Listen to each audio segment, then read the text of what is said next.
Well, this little now very shady area of the garden is my old border of Jerusalem Artichoke. It's been growing here for probably 10 years now, and we've harvested them pretty regularly over that period of time, but you can see they're starting to thin a little bit, and I know exactly why that is, because above my head where I'm filming is the old apple tree, which is now completely overgrown with Paul's Himalayan musk, which I love and I don't want to remove.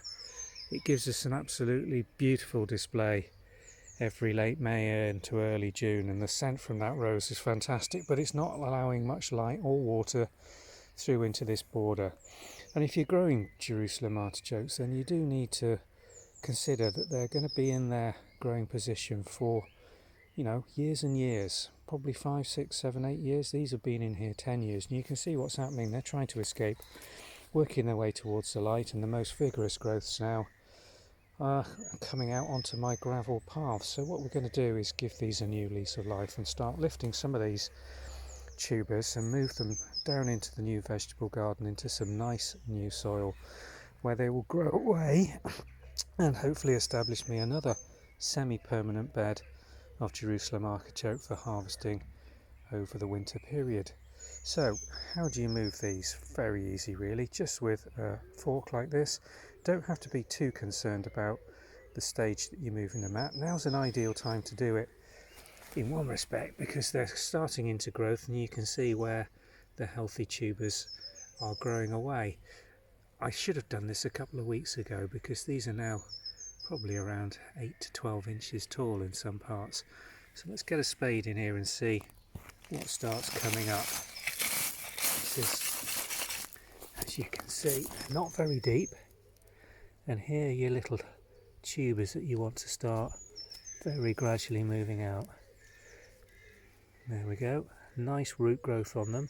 These are ideal little plantlets for moving into the new border. There's a lovely tuber, just look at that, one that's been there probably all of last year, and another one. I don't know the variety of this Jerusalem artichoke. It was here when we bought the farm. It's been growing ever since. It's a very good eater. You'll have probably seen me cook with this one and make a roast Jerusalem artichoke salad. They are a nice, clean, even little tuber. But if you can not find these to grow in garden centres, I'd encourage you just to find a decent variety at your local grocers and try planting these. If it's from a UK supplier, it's probably going to be a variety that will grow very, very easily and very, very well here in the UK. I'm just going to work my way through this border and try and get all of them out of this area of path, and when I've done so, I'm probably going to have enough to plant up an area probably around 1 or 2 meters square. So let's keep going with that and see how we get on. Well, I've got a whole bucket of young Jerusalem artichoke plants. Here's a representation of what you're going to dig up. Most of them are coming up in really quite thick clumps like this. Now it's worthwhile, I think, trying to divide these out into individual tubers like this. You can see this one's got 2 lovely strong shoots coming away from it and a good formation of roots which will really encourage the growth of this young plant planted out. A lot of them occasionally will break off like this. I'm going to still plant that because I think these will shoot, and if you're buying or planting Jerusalem artichokes from the garden centre, likelihood is you're planting something very similar to this, probably without the roots established like it, but with some buds on there. Occasionally we're getting what looks like really quite healthy strong shoots with tiny little tubers. I'm going to plant those as well, and there's an occasional plant that's coming out where I think they've just broken away from the tuber completely. Now that will grow and establish. You can see the roots forming on there, planted straight up like that.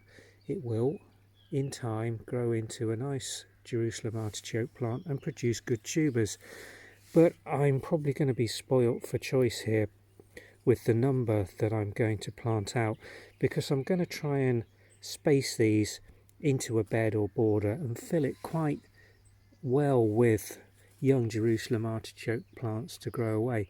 I'm probably going to put them at 6 to 8 inch intervals in rows 6 to 8 inches apart and try and produce a bed which, well, I'll see how much space I've got in the new border. I'm putting in an asparagus border down there, and I think to the side of that I'm going to grow these Jerusalem artichoke plants because they are really going to grow away quite well.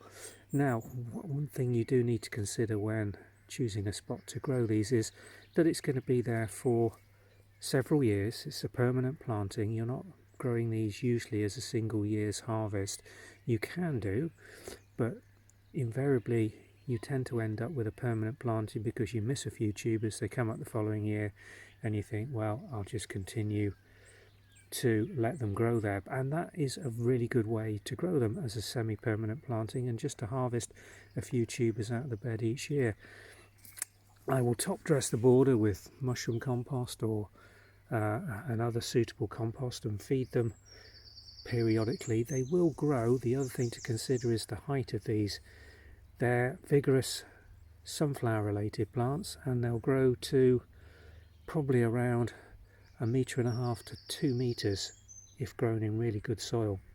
They'll give you a lovely display of flowers on a good year, not every year depending on what the weather's doing in England, but sometimes you'll get sunflower like flowers at the very top of those, so they're quite ornamental as well.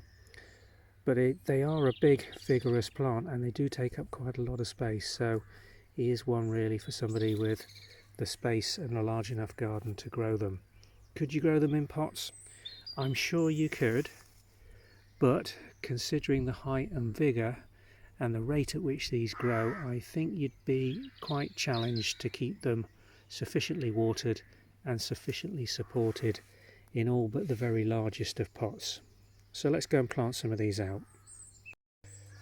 Well, this is our new vegetable border created in the old paddocks down by the Clarge Ester, and if you can hear that rumbling sound, it's the pumps going on our treatment plant, which is just to the side of this. This is the area where I'm thinking of planting my Jerusalem artichokes, just in the side of this little strip that's going to be asparagus. Now I've started planting this with some crowns bought from the local garden centre. You just see a few of the tiny little shoots coming up here. Another crop you've got to be relatively patient with. I've not grown asparagus well here for 3 or 4 years. Soil's just too sandy and dry, but this soil that they've turned over for me, mixed with some lovely horse muck which we've had delivered from our local stables and composted in heaps for the last couple of years, has been turned over really beautifully by my good friend with a mini digger. That's the way I like to garden increasingly these days. He's built this side for me using the old rafters come out of the barn extension that we're doing, and now I've got this.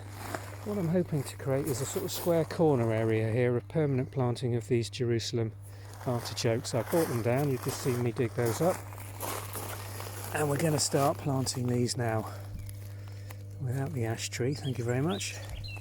So we're going to get these in as quickly as we can, plant them around 6 inches apart, and we'll see how we get on with that, digging them in. I'm going to put them in quite deep. I want these planted around 4 to 5 inches as a very minimum below the surface area, both to support these new plants but also to get them established. You want them to grow really well, and they grow laterally, they don't go straight down, so the tubers will end up on their sides under the surface of the soil that way. But with these little plants, then I'm certainly going to try and plant them with that attitude, and the tubers that will pop in between, where they not certain whether these are going to shoot again or not because of the damage I've done to them lifting them today. Again, just plant them on their side like that, with any shoots that you can see forming pointing upwards. Well, here's my planted block of the Jerusalem artichoke. I'll be honest and say I didn't actually end up using any of those spindly little offshoots, the ones that are broken through of the tubers. I was spoilt for choice and still got quite a few left in the bucket. Ended up using, I think, about 70 of the tubers, planting them quite close together to give us this confluent border, which should give us ample supply of Jerusalem artichoke over the next few years. There's the remaining tubers. Great excess, give away to somebody looking to grow some of these on. If they've got space in their garden, I'll put that on the local notice board and see if anybody wants to come and get them, but I think they need to go out quite quickly, although it's pretty moist here. Just looking a little soft, some of them, aren't they?